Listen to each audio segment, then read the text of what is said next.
अस्सलाम वालेकुम, मैं हूं शाहजेब खानजादा। 8 फरवरी 2024 की इलेक्शन तारीख सामने आने के बाद पाकिस्तान की सियासी सूरत हाल फैसला कुन मरहले में दाखिल हो चुकी है। मगर इस फैसला कुन वक्त में तहरीक इंसाफ के चेयरमैन इमरान खान और वाइस चेयरमैन शाह महमूद कुरैशी के जेल में होने की वजह से तहरीक इंसाफ का मुस्तकबिल गैर यकीनी का शिकार है। लेकिन नून लीग और पीपल्स पार्टी ने बाकायदा इंतखाबी मुहिम का आगाज़ कर दिया है और इस हवाले से नवाज शरीफ और आसिफ अली जरदारी दोनों मुतहरिक हो चुके हैं। मगर सवाल ये उठ रहा है कि रिवायती सियासी हरीफ नून लीग और पीपल्स पार्टी माजी की तरह एक बार फिर इत्तेहादी हुकूमत बनाने की मनसूबाबंदी कर रहे हैं या तहरीक इंसाफ की कमज़ोर पोजीशन की वजह से दोनों सियासी जमातें अगला इलेक्शन एक दूसरे के खिलाफ बयानियां बनाकर लड़ेंगी, मगर फिर इलेक्शन नताइज के बाद कायम होने वाली हुकूमत में दोनों शराकतदार बन जाएंगे। अहम बात यह है कि नवाज शरीफ की वापसी के बाद आज पहली दफ़ा यह खबर सामने आई कि उनका पीपल्स पार्टी के शरीक चेयरमैन आसिफ अली जरदारी से टेलीफोनिक रब्ता हुआ है। पीपल्स पार्टी के जराये के मुताबिक आसिफ अली जरदारी ने नवाज शरीफ को वतन वापसी पर मुबारकबाद दी है और दोनों रहनुमाओं के दरमियान ये इत्तफाक हुआ है कि रियासत को बचाने के लिए सब मिलकर अपना किरदार अदा करेंगे, जबकि दोनों रहनुमाओं के दरमियान जल्द मुलाकात होगी। इस मुलाकात से मुताल्लिक जब आज बिलावल भुट्टो जरदारी से सवाल हुआ तो उन्होंने कहा कि नवाज शरीफ से आसिफ अली जरदारी की बात उनकी वतन वापसी पर हुई थी। खबर शायद आज सामने आई है मगर खबर पुरानी है। उन्होंने मजीद कहा कि अगला वज़ीर आज़म लाहौर से नहीं होगा। मेरे ख्याल में आपके पास ये पुराना खबर है। सदर जरदारी साहब का जो रब्ता हुआ था मियाँ साहब के साथ, वो तो वतन वापसी के आज खबर आई है, आज शायद खबर आया होगा। खबर पुराना है और बातचीत तो होता रहता है, यही तो बहुत अच्छी बात है। हमारा रास्ता तमाम सियासी जमातों के साथ रहेगा। हमारा ये उम्मीद है पाकिस्तान पीपल्स पार्टी का ना सिर्फ सूबाई हुकूमत होगा मगर साथ साथ वफाकी हुकूमत होगा। हम मैदान में हैं और जीत भी रहे हैं। आप उनसे पूछे जो बाई इलेक्शंस में मैदान से भाग रहे थे, जो बल्दियाती इलेक्शंस में मैदान से भाग रहे थे, जो नवंबर के जनरल इलेक्शन से मैदान से भाग रहे थे। मैं पुरुमीद हूँ कि पाकिस्तान के अवाम इस बार पाकिस्तान का वज़ीर आज़म लाहौर से तो नहीं होगा। जरदारी कह रहे हैं कि पाकिस्तान का वज़ीर आज़म लाहौर से नहीं होगा, जबकि इससे पहले मॉडल टाउन लाहौर में नून लीग के कायद नवाज शरीफ की सरबराही में पार्टी रहनुमाओं का इजलास हुआ और नवाज शरीफ ने पार्टी रहनुमाओं को इलेक्शन की तैयारी करने की हिदायत कर दी है और कहा है कि तरक्की का सफ़र जहां से रुका वहीं से शुरू करेंगे। जबकि आज ही आसिफ अली जरदारी ने भी पार्टी कारकुनों को इंतखाबी मुहिम शुरू करने की हिदायत कर दी है और ये पैगाम भी दिया है कि 8 फरवरी का सूरज बिलावल भुट्टो जरदारी की फतह का पैगाम लेकर तुलू होगा। यानी पीपल्स पार्टी अब भी इस उम्मीद में है कि अगले वज़ीर आज़म बिलावल भुट्टो जरदारी होंगे और लाहौर से वज़ीर आज़म नहीं आएगा। लेकिन इंतखाबात के सबसे बड़े मैदान पंजाब में पीपल्स पार्टी की पोजीशन फिलहाल कमज़ोर है और सिंध जहां पीपल्स पार्टी मजबूत है और गुज़िश्ता 15 साल से हुकूमत कर रही है, वहां से पीपल्स पार्टी के खिलाफ सियासी जमातों के एक इत्तेहाद की खबरें सामने आ रही हैं। जंग और द न्यूज़ के सहाफ़ी इमदाद सूबरों की खबर के मुताबिक पीपल्स पार्टी का सूबे में गलबा होने के बावजूद एक वसी सियासी इत्तेहाद उभर रहा है जो पीपल्स पार्टी को टफ टाइम दे सकता है और अगले इंतखाबात में उसकी नाकाबिल शिकस्त पोजीशन को चैलेंज कर सकता है। खबर के मुताबिक पीपल्स पार्टी मुखालिफ मुमकिन इत्तेहाद GDA, JUIF और दीगर कौम परस्त जमातों पर मुश्तमिल होगा और इस इत्तेहाद को बड़े पैमाने पर नून लीग की हिमायत भी मिल सकती है। और इन कोशिशों को मजबूत करने के लिए नवाज शरीफ और मरियम नवाज जल्द सिंध का दौरा करेंगे और सियासी मुबस्सिरीन के मुताबिक नून लीग के खिलाफ पीपल्स पार्टी के जारहाना मौक़िफ़ ने नून लीग को मजबूर कर दिया है कि वो सिंध पर फोकस करे जहां पीपल्स पार्टी की जड़ें मजबूत हैं। इन पीपल्स पार्टी पंजाब में नून लीग को टफ टाइम देने का दावा कर रही है और नून लीग सिंध में पीपल्स पार्टी को टफ टाइम देने के लिए कोशिशें कर रही है। लेकिन क्या दोनों सियासी जमातें एक दूसरे के सियासी गढ़ में चैलेंज कर सकती हैं या नहीं? इसका जवाब गुज़िश्ता 3 इलेक्शंस के नताइज के अंदर मौजूद है। पीपल्स पार्टी जिसने 2008 में वफाक में हुकूमत बनाई थी, उसने उस वक्त पंजाब में कौमी असम्बली की सिर्फ 44 नशिस्तें हासिल की थी, जबकि नून लीग ने उस वक्त वहाँ से 64 नशिस्तें हासिल की थी। इसी तरह 2008 में सिंध में पीपल्स पार्टी ने 32 नशिस्तें हासिल की थी, नून लीग को वहाँ से एक भी नशिस्त नहीं मिली थी। और फिर 2013 के इंतखाबात में जब नून लीग ने वफाक में हुकूमत बनाई थी तो पीपल्स पार्टी की पंजाब में कौमी असम्बली की नशिस्तें 44 से कम होकर सिर्फ 1 रह गई थी, जबकि नून लीग 64 नशिस्तों से 117 नशिस्तों पर आ गई थी। और इसी तरह सिंध में 2013 में पीपल्स पार्टी ने 27 कौमी असम्बली की नशिस्तें हासिल की थी और नून लीग को सिर्फ 1 नशिस्त मिली थी। फिर 2018 में जब PTI ने वफाक में हुकूमत बनाई तो नून लीग ने पंजाब में कौमी असम्बली की 61 नशिस्तें हासिल की थी, जबकि पीपल्स पार्टी को 6 नशिस्तें मिली थी। इसी तरह सिंध में 2018 के इंतखाबात में पीपल्स पार्टी ने कौमी असम्बली की 36 नशिस्तें हासिल की और नून लीग को सिंध में कौमी असम्बली की एक भी नशिस्त नहीं मिली थी। लेकिन PTI ने सिंध से कौमी असम्बली की 14 नशिस्तें हासिल कर ली थी और सूबाई असम्बली में भी अपना अपोजिशन लीडर बनाने में कामयाब हो गई थी। यानी इन हक़ाइक़ से वाज़ेह है कि दोनों जमातें एक दूसरे के सियासी गढ़ में पिछले 3 इंतखाबात में चैलेंज नहीं कर सकी हैं और सिंध में तो हाल ये है कि पीटीआई ने अपनी जगह बना ली मगर नून लीग अपनी जगह नहीं बना सकी। तो आज ये दावा किन बुनियादों पर किया जा रहा है, इस हवाले से बात करेंगे। नून लीग पंजाब के सदर राणा सनाउल्लाह साहब और पंजाब से पीपल्स पार्टी के सीनियर रहनुमा कमरुज़्ज़मा कायरा साहब हमारे साथ मौजूद हैं। साथ ही तहरीक इंसाफ से हमारे साथ मौजूद होंगे सीनियर रहनुमा अली मोहम्मद खान साहब, उनसे भी हम बात करेंगे। राणा साहब, पहले तो खबर आई थी कि जरदारी साहब का नवाज शरीफ साहब का रब्ता हुआ है। बिलावल भुट्टो जरदारी साहब ने कहा ये तो पहले हुआ था जब नवाज शरीफ साहब की वापसी हुई थी, कोई नया रब्ता नहीं हुआ है।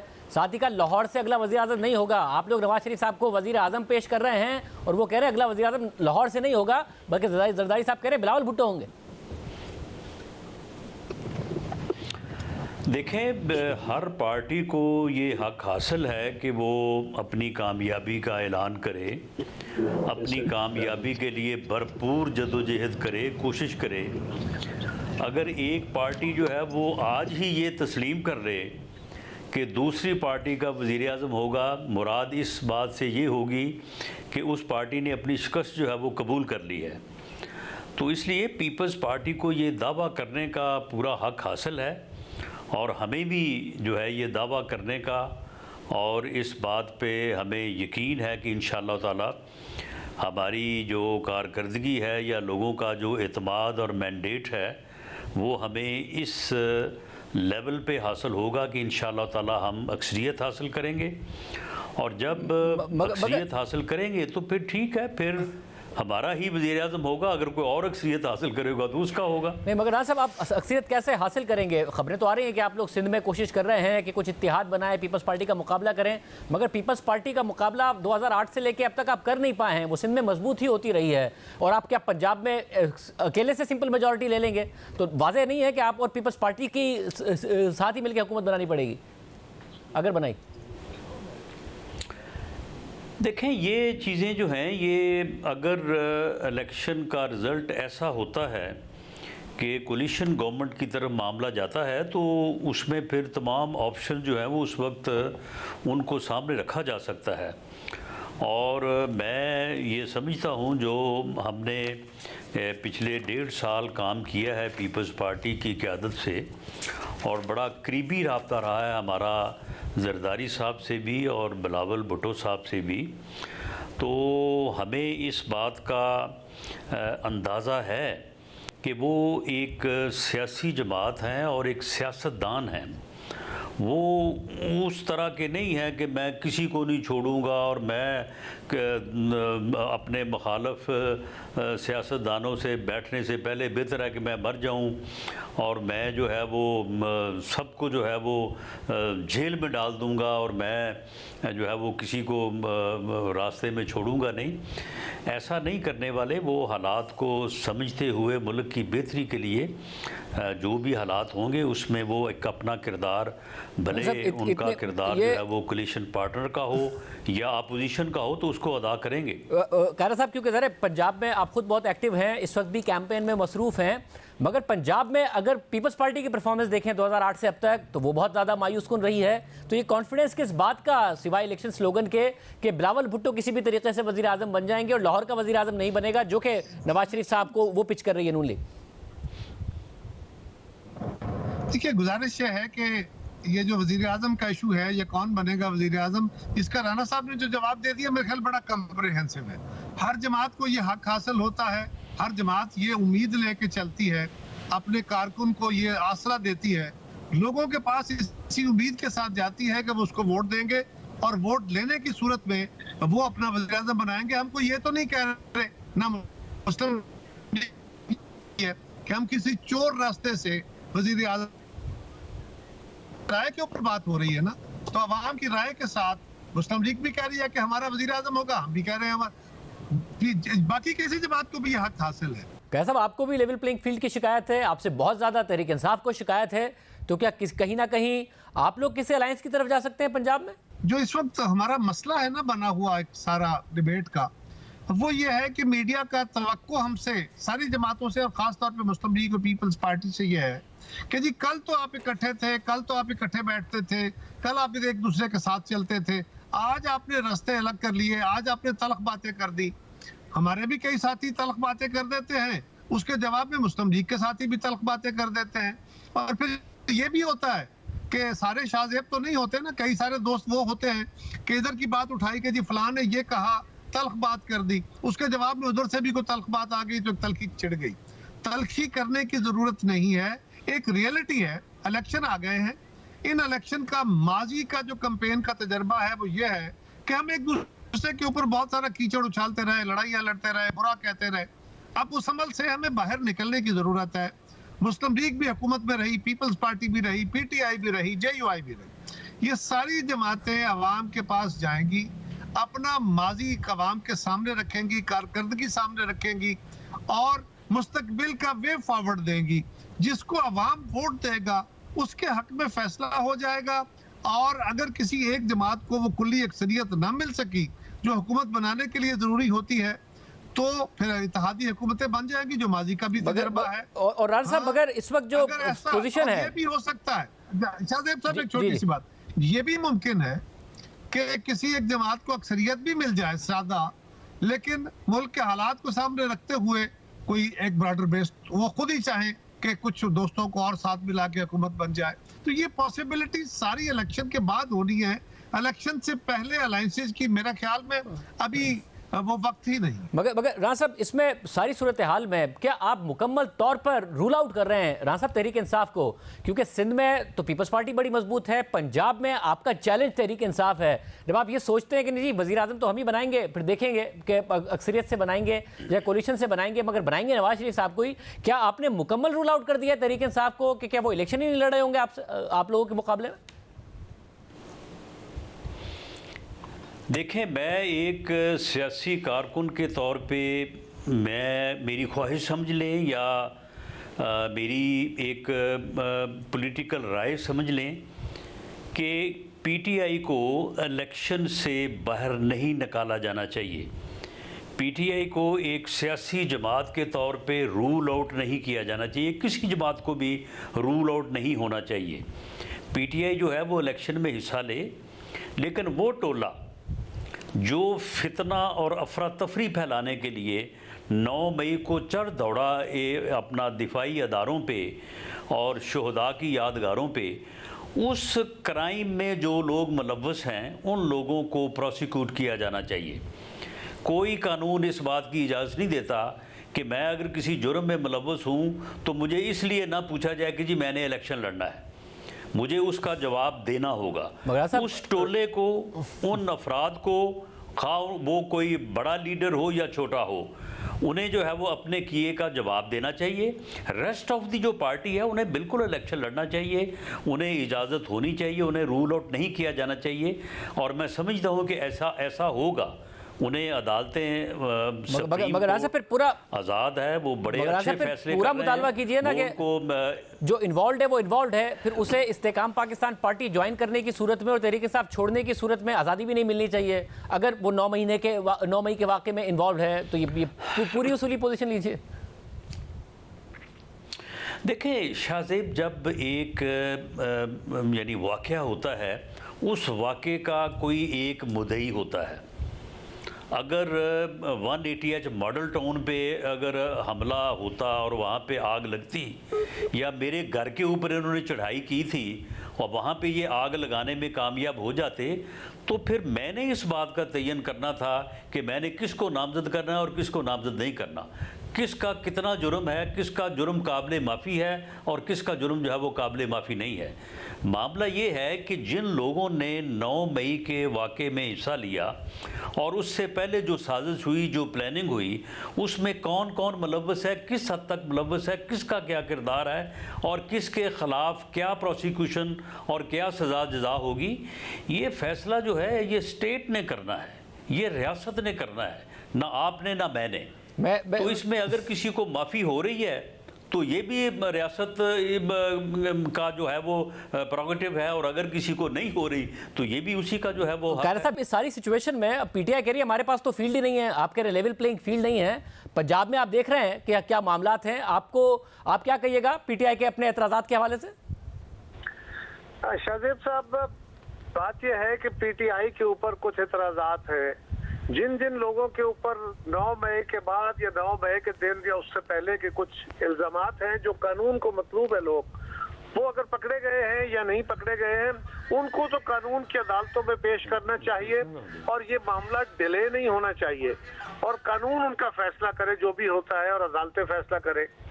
रिमेनिंग बाकी जमात जो है, जो लोग उसके किसी चीज में इन्वॉल्व नहीं है, मुलवस नहीं है, वो सख्त बोलते हैं, तल्ख बोलते हैं, गलत बोलते हैं, जो भी इसका एक व्यू है, वो हमारे बहन भाई हैं, हमारे बच्चे हैं, उनका पाकिस्तान के ऊपर उतना ही हक है जितना मेरा और आपका है।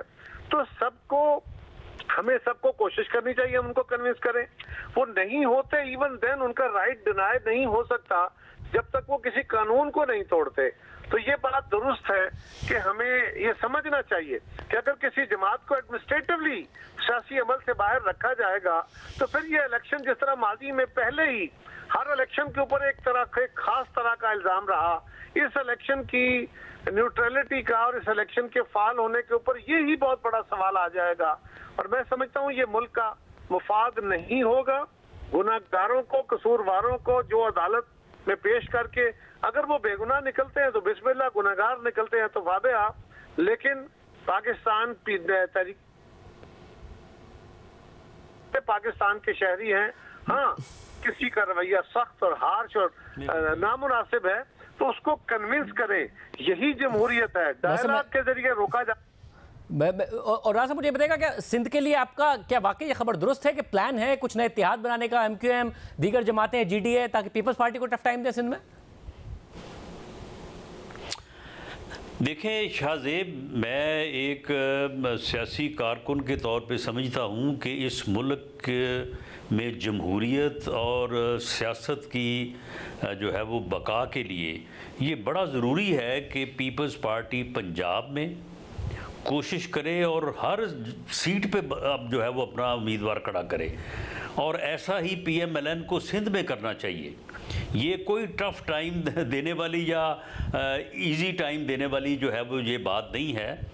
अगर पीपल्स पार्टी पंजाब में कोई 10-15 सीटें एडजस्टमेंट लेके अपने कैंडिडेट जो है वो विड्रॉ कर लेती है तो वो सीटें तो चलो 10 मिल जाएंगी, 5 मिल जाएंगी, 15 मिल जाएंगी, लेकिन वो कभी पार्टी के तौर पे जो है वो अमर्ज नहीं हो सकेगी पंजाब में।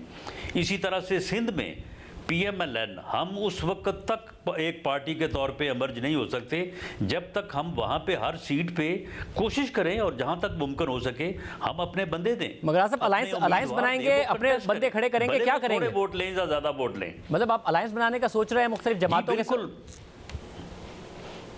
जी, अलायंस सिंध में क्योंकि हमारी पोजीशन शायद ऐसी फ़िलहाल नहीं है कि हम हर सीट पे जो है वो अपना उम्मीदवार दे सकें, तो अगर वहाँ पे हमें अलायंस करना पड़ता है तो वो हमें अलायंस जो है वो करना चाहिए। और ये किसी को टफ टाइम देने वाली बात नहीं है।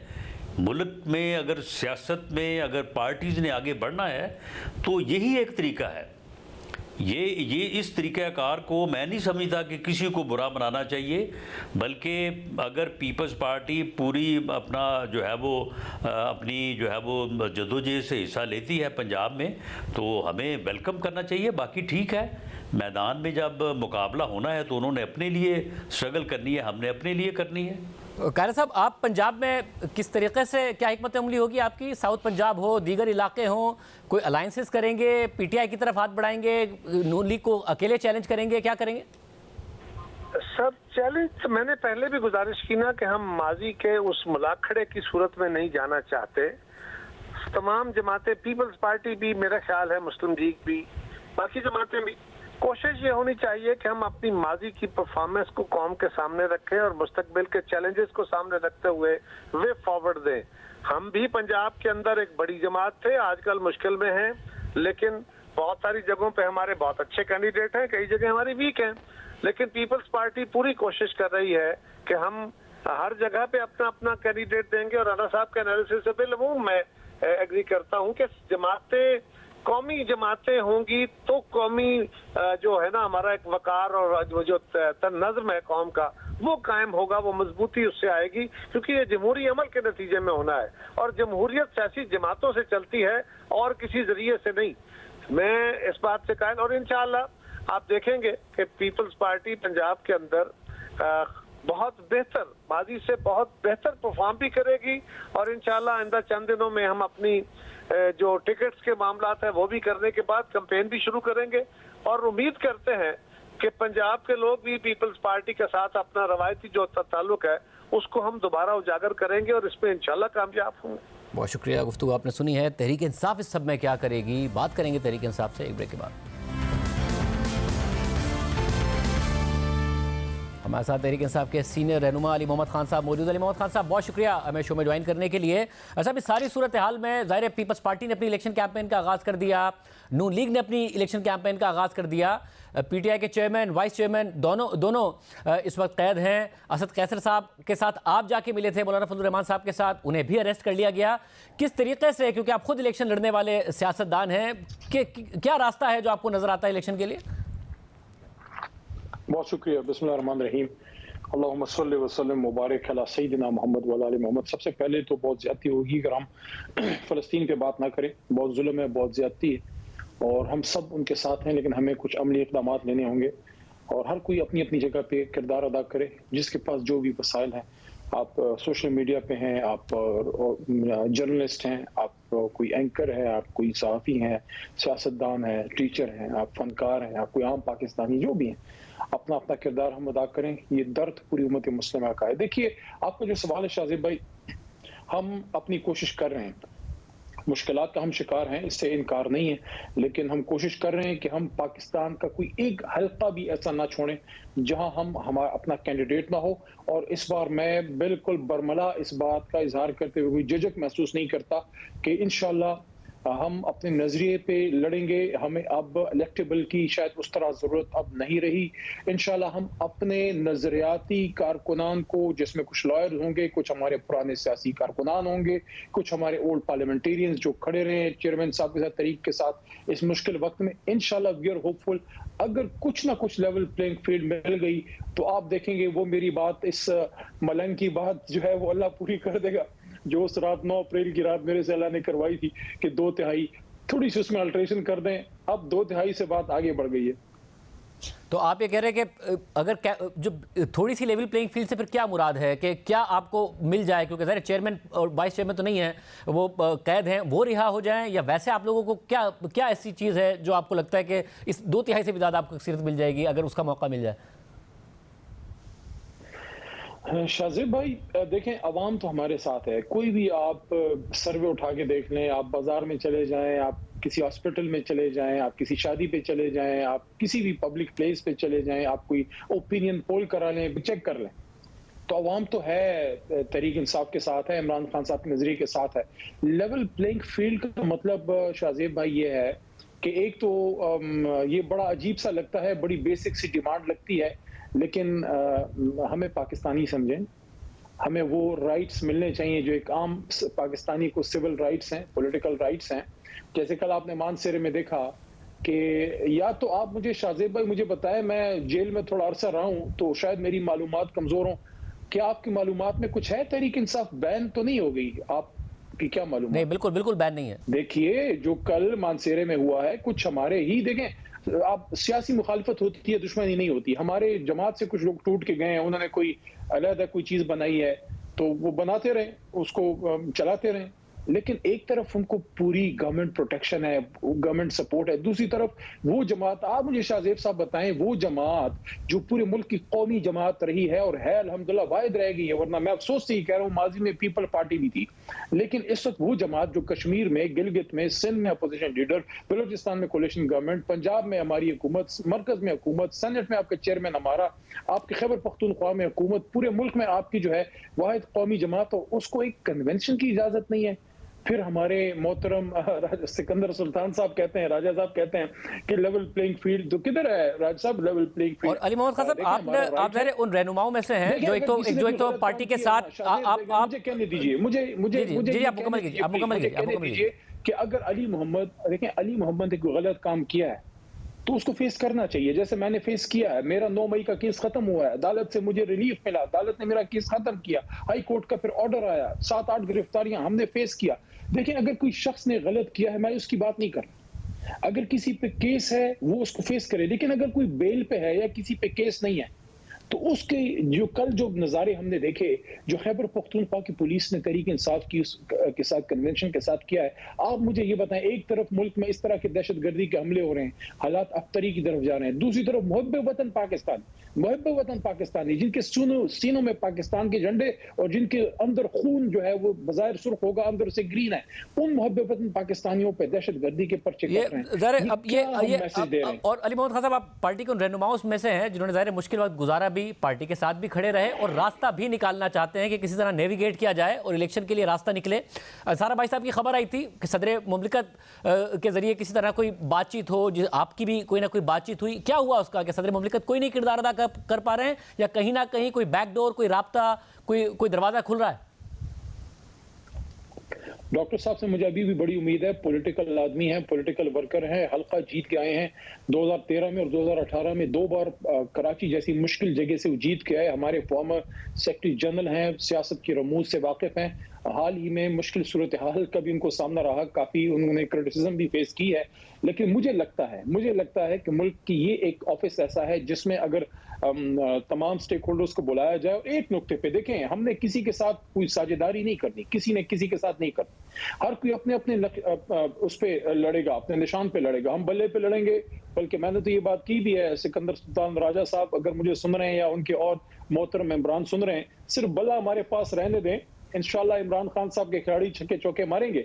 लेकिन मेरा नुक्ता ये था कि वहां आप बुलाएं, आजाद शफाफ इलेक्शन के एक नुक्ते पे कि इलेक्शन हो और ये सिस्टम आगे चल पड़े, कोई आगे कोई हुकूमत आए, उसका भी कोई आगे का लायमल बने। और ये देखें, आपके कौमी लीडरशिप इस वक्त जेल में है। मैं इस बात को नहीं डिफेंड कर रहा कि माजी में अगर कोई हुआ था वो सही था, मैं ये कह रहा हूँ हमें अक्सर ये काउंटर आर्गूमेंट दिया जाता है हमारे मोहतरम दोस्तों की जानिब से, पीपल पार्टी या खासकर नून लीग की तरफ से, देखिए हमारे साथ भी ये हुआ, तो मैं उसको नहीं डिफेंड कर रहा। अगर उसमें कोई गलत है वो गलत होगा, लेकिन क्या उसका नतीजा ये है कि इस वक्त वो आदमी जो, मुझे कहने दीजिए कि दुनिया में बहुत से ऐसे ममालिक हैं जिसमें लोग पाकिस्तान को इमरान खान साहब के नाम से जानते हैं, चेयरमैन तहरीक इंसाफ, और आज उनको दहशतगर्दी का सामना है, पर्चों का, गद्दारी के मुकदमों का सामना है। देखें, इन्हीं चीज़ों ने माजी में पाकिस्तान को नुकसान पहुंचाया है। 1971 की कहानी याद दिलाने की जरूरत नहीं है कि कितना नुकसान हमें पहुंचा है। आज हम सब वतन पाकिस्तानी हैं और उस तरह के हालात जो हैं, अजीब सी सूरत हाल है। इस वक्त हमें इत्तेफाक और इत्तेहाद की जरूरत है। आज देखें, आज पीरा में क्या हुआ है, आज पर मुझे ये में जो हमारी शहादतें हुई हैं, और मुझे परसों ये कल जो उधर हुआ मियांवाली में जो अटैक हुआ, उससे पहले जो दहशतगर्दी के अफसोसनाक, बहुत ही अफसोसनाक वाकयात हो रहे हैं। और अली मोहम्मद खान साहब, क्या आपके ऊपर जाती तौर पर भी कोई दबाव है? एक तो जब आप अरेस्ट हुए थे तब दबाव था, कि अब भी कोई दबाव है कि आप एक्टिव ना हो या फिर पार्टी छोड़े? देखें, प्रेशर तो कुछ ना कुछ रहता है, कोई इधर उधर से बात जो है, लेकिन जेल में था, कुछ इस तरह बातें थी।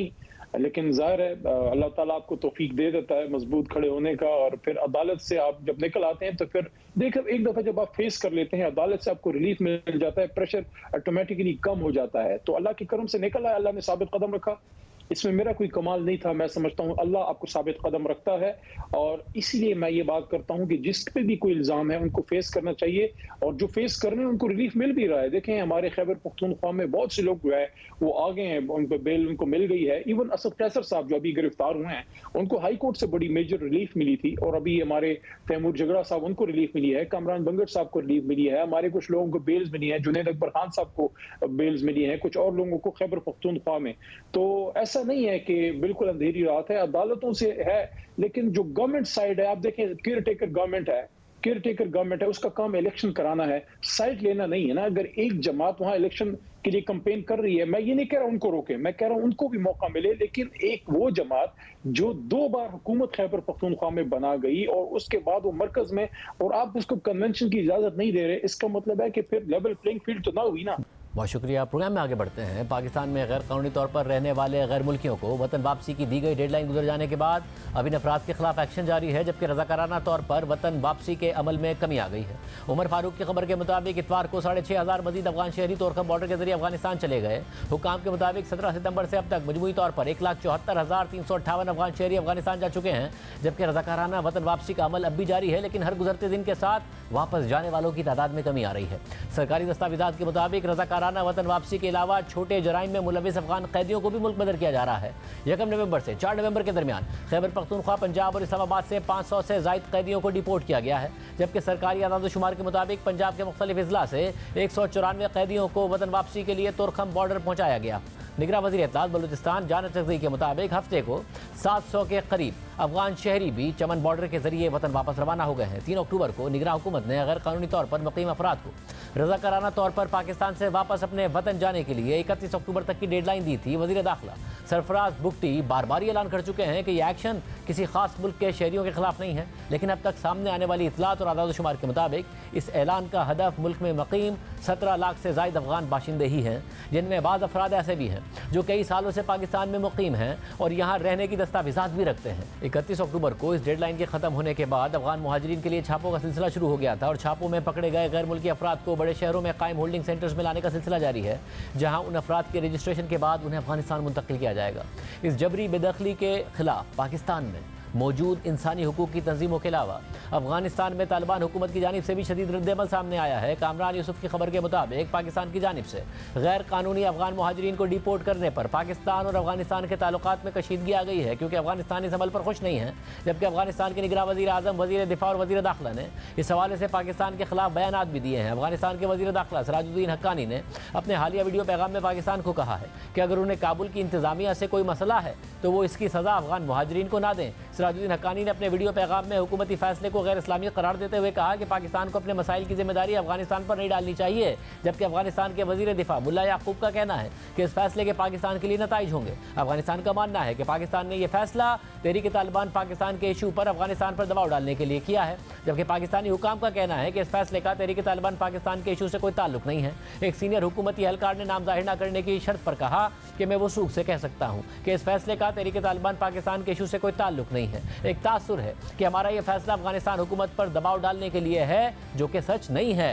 तमाम गैर कानूनी गैर मुल्कियों को मुल्क से निकालने का फैसला 6 महीने पहले ही ले लिया गया था। हम एक ऐसे मुल्क में हैं जिसको मुआशी चैलेंजेस का सामना है, गैर कानूनी मुहाजिरीन का बोझ नहीं बर्दाश्त कर सकते। खबर के मुताबिक एक फॉरेन ऑफिस के एहलकार ने भी अफगानिस्तान के दावों की नफी करते हुए कहा कि हमारे भी अफगानिस्तान से कुछ मसाइल हैं, लेकिन हम उन्हें हमेशा सिफारती चैनल्स के जरिए उठाते हैं। अगर अफगानिस्तान की हुकूमत को कोई इशू है तो वो अवामी बयान देने के बजाय हमसे बात करें। हुकाम का कहना है कि जिन अफराद के पास प्रूफ ऑफ रेजिडेंस या अफगान सिटीजन कार्ड है उनको तंग नहीं किया जा रहा है, जबकि ये दावे भी सामने आए हैं कि पुलिस बगैर किसी तफरीक के तमाम अफगान बाशिंदों को निशाना बना रही है। जबकि दूसरी जानिब अमेरिका की जानिब से 25,000 अफगान शहरियों की लिस्ट का मामला अभी भी लटका हुआ है। 31 अक्टूबर की डेडलाइन खत्म होने के करीब अमेरिका ने पाकिस्तान को 25,000 अफगान शहरियों की फहरिस्त फराम की थी, जो 2021 में तालिबान के अफगानिस्तान पर कब्जे के बाद पाकिस्तान आए थे। ये वो लोग हैं जो अफगानिस्तान में अमेरिका के लिए बतौर कॉन्ट्रैक्टर्स या दीगर शोबों से मुंसलिक थे।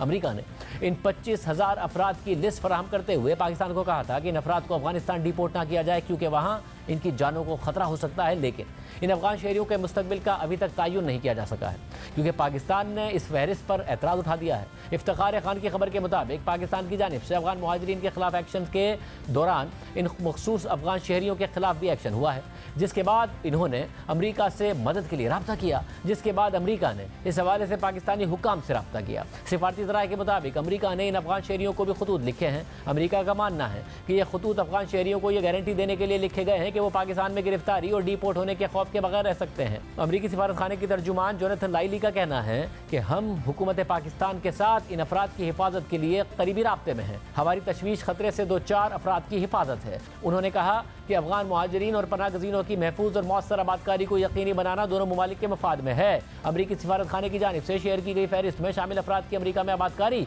और नकल मकानी का अमल जारी है, लेकिन इन खतूत के बावजूद इन अफगान शहरियों पर मुल्क बदरी की तलवार लटकती रहेगी, क्योंकि हुकूमत पाकिस्तान ने अमरीकी सिफारत खाने की जानिब से जारी किए गए खतूत की कानूनी हैसियत मानने से इनकार कर दिया है। वज़ारत दाखिला के एक सीनियर अहदेदार ने बताया कि दोनों फरीक़ैन के दरमियान ऐसा कोई मुआहदा या मुफाहमत नहीं है कि इन 25,000 से ज़ायद अफराद को भेजे गए खतूत की कोई कानूनी हैसियत होगी।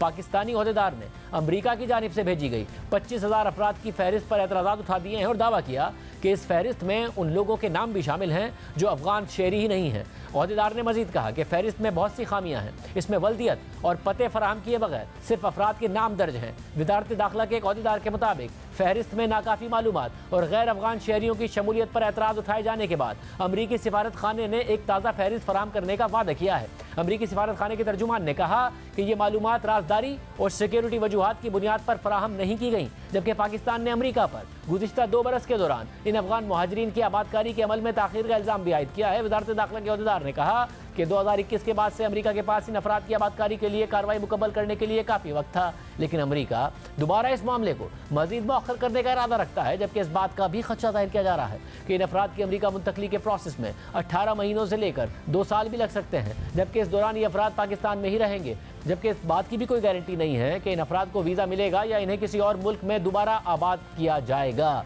इंसानी हुकूक की तंजीमें, सिविल सोसाइटी और कई सियासतदान मुसलसल अफगान मुहाजिरीन की ज़बरदस्ती मुल्क बदरी के खिलाफ आवाज़ उठा रहे हैं। हुकूमत के एक्शन के बाद अफगान और पश्तून अफराद के खिलाफ इम्तियाजी सलूक को फ़रोग़ देने और उसमें इजाफे की शिकायत कर रहे हैं। साबिक सेनेटर फरूतुल्लाह बाबर और मुतादिद समाजी रहनुमाओं ने हुकूमती एक्शन के खिलाफ गुज़िश्ता हफ्ते सुप्रीम कोर्ट में दरख्वास्त दायर की थी, जिसके बाद आज दरख्वास्त गुजारों के वकील उमर गिलानी ने एक बार फिर सुप्रीम कोर्ट के रजिस्ट्रार ऑफिस से रब्ता किया और इस दरख्वास्त को जल्द केस नंबर लगाने और इसकी समाअत मुकर्रर करने की इस्तदा की। उन्होंने मौक़िफ़ अपनाया कि रोज़ाना की बुनियाद पर हज़ारों अफराद को मुल्क बदरी का खौफ है। सुप्रीम कोर्ट आर्टिकल 4 के तहत पाकिस्तान में रहने वाले इन लाखों अफराद के बुनियादी हुकूक का तहफ़्फ़ुज़ करे। प्रोग्राम में ब्रेक शामिल करते हैं और आम खबर आपके सामने रखेंगे।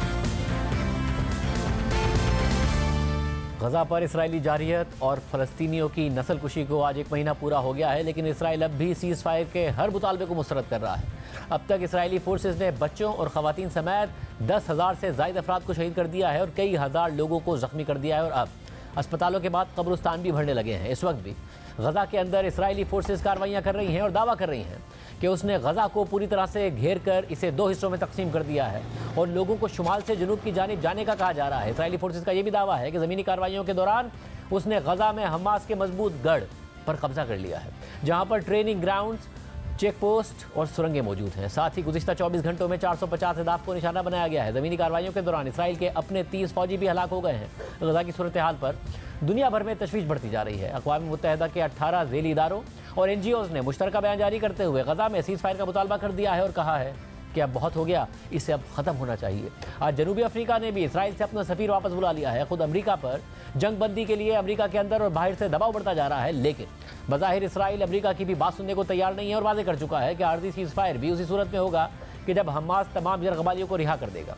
इसी सूरत हाल में अमरीकी आला हुकाम मुसलसल इसराइल का दौरा कर रहे हैं और वाइट हाउस का पैगाम पहुँचा रहे हैं। अमरीकी वज़ीर ख़ारिजा एंटनी ब्लिंकन इस 1 महीने में 3 दफ़ा इसराइल का दौरा कर चुके हैं। वज़ीर दिफा लॉयड ऑस्टिन भी इसराइल का दौरा कर चुके हैं और अब CIA के सरबराह इसराइल के दौरे पर हैं, लेकिन एंटनी ब्लिंकन सबसे ज़्यादा मुतहर्रिक हैं। जुम्मे को इसराइल का दौरा मुकम्मल करने के बाद उन्होंने उर्दन का दौरा किया और वहाँ गज़ा से मुताल्लिक़ कॉन्फ्रेंस में शरीक हुए, जिसमें उर्दन, मिस्र, सऊदी अरब, कतर, मुत्तहिदा अरब अमारात और फ़लस्तीन के नुमाइंदे शरीक थे। इस कॉन्फ्रेंस में भी अमरीका पर फौरी जंगबंदी के लिए दबाव डाला गया। इसके बाद एंटनी ब्लिंकन ने वेस्ट बैंक पहुँचकर फ़लस्तीन के सदर महमूद अब्बास से मुलाकात की और फिर इतवार को अचानक इराक का मुख्तसर दौरा किया और इराक़ी वज़ीर आज़म से मुलाकात की, जिसके बाद ब्लिंकन आज सुबह तुर्की पहुंचे थे, जहां उन्होंने तुर्की के वज़ीर ख़ारिजा से मुलाकात की। लेकिन अल जज़ीरा के मुताबिक अमरीकी वज़ीर ख़ारिजा को तुर्की में सर्द महरी का सामना करना पड़ा। माजी के बरक्स वो जब एयरपोर्ट पहुंचे तो उनके इस्तकबाल के लिए तुर्की का कोई आला सिफारतकार मौजूद ही नहीं था, जबकि एंटनी ब्लिंकन के तुर्की के सदर एर्दोआन से मीटिंग भी तय नहीं की गई थी। और आम बात यह भी है कि ब्लिंकन के दौरे से पहले तुर्की ने इसराइल के खिलाफ जारहाना रवैया अख्तियार कर लिया था और अपने सफ़ीर को भी इसराइल से वापस बुला लिया था। साथ ही तुर्की के सदर तैयब एर्दोआन इसराइल के साथ साथ अमरीका पर भी कड़ी तनकीद कर रहे हैं। सिर्फ यही नहीं, अमरीकी वज़ीर ख़ारिजा के दौरे के खिलाफ तुर्की में आवाम सड़कों पर निकल आई और एहतजाज के दौरान ये नारा भी लगाया गया कि कातिल ब्लिंकन तुर्की से बाहर निकल जाओ। तहम इन मुजाहरों के दौरान तुर्की और अमरीकी वज़ीर ख़ारिजा की मुलाकात मुकम्मल हो गई, जिसके बाद अल जज़ीरा की खबर में लिखा है कि अमरीकी वज़ीर ख़ारिजा ने तुर्की को इस बात पर कायल करने की कोशिश की कि वो हमास पर दबाव बढ़ाए और यरग़बालियों को रिहा करने का कहे, लेकिन तुर्की का इस हवाले से वाज़ेह मौक़िफ़ था। तुर्की के ऑफिशियल्स ने अमरीकी वज़ीर ख़ारिजा से कहा कि कैदियों की रिहाई दोनों तरफ से होनी चाहिए, यानी हमास यरग़बालियों को रिहा करेगी तो इसराइल फ़लस्तीनी कैदियों को रिहा करेगा। अल जज़ीरा के मुताबिक इस मुलाकात में तुर्की ने गैर मशरूत जंगबंदी पर भी जोर दिया, लेकिन ब्लिंकन ने सीज़ फायर का लफ्ज़ भी इस्तेमाल नहीं किया, बल्कि इंसानी बुनियादों पर जंग में वक्फे की बात करते रहे, जिस पर तुर्की ने जवाब दिया कि सिर्फ जंग में वक्फा काफ़ी नहीं है। एक तरफ अमरीका मुतहर्रिक है तो दूसरी तरफ ईरान भी मुतहर्रिक है।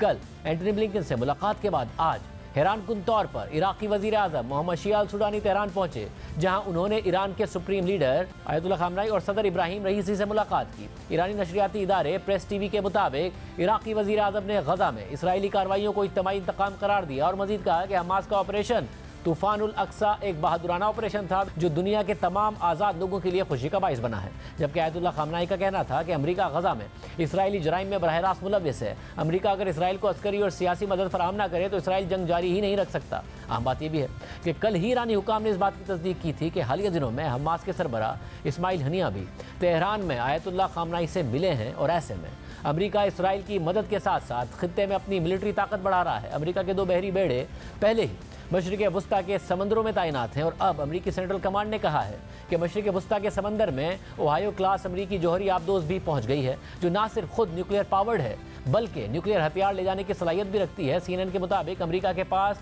ऐसी 4 आबदोज़ हैं जिनमें से हर एक 154 क्रूज मिसाइल ले जाने की सलाहियत रखती है और साथ ही 1000 पाउंड तक हाई एक्सप्लोजिव हथियार भी ले जा सकती है। वाज़ेह है कि अमेरिका खित्ते में किसी भी मुमकिन सूरत हाल से निपटने की तैयारी कर रहा है और अपनी ताकत बढ़ा रहा है, और दूसरी तरफ इसराइल अपनी जारियत मजीद तेज़ कर रहा है। सिर्फ कल रात को इसराइली फोर्सेज ने 200 फ़लस्तीनियों को शहीद कर दिया। और हम बात यह है कि एक तरफ इसराइल शुमाली गजा के शहरियों से कहता है कि वो जनूबी गजा की तरफ जाएं, लेकिन साथ ही इसी हिदायत पर अमल करके शुमाली गजा छोड़ने वाले काफिलों पर फिर हमले कर देता है और जनूबी गजा पर भी मुसलसल बमबारी कर रहा है। यानी गजा का कोई भी इलाका महफूज नहीं है और गजा में शहदा की तदफीन अब सबसे मुश्किल इम्तिहान बन गई है। एक तरफ कब्रिस्तान भरते जा रहे हैं और तदफीन के लिए जगह कम पड़ गई है, तो साथ ही कई ऐसे शहदा भी हैं जिनकी तदफीन में ख़ानदान का एक फ़र्द भी शरीक नहीं हो सका, जबकि मुतअद्दिद मैयतें तो शनाख्त के काबिल तक नहीं हैं। फ़लस्तीनी वज़ीर आज़म गजा में शहीद होने वाले बच्चों का जिक्र करते हुए रो पड़े। इजाज़त दीजिए, अल्लाह हाफ़िज़।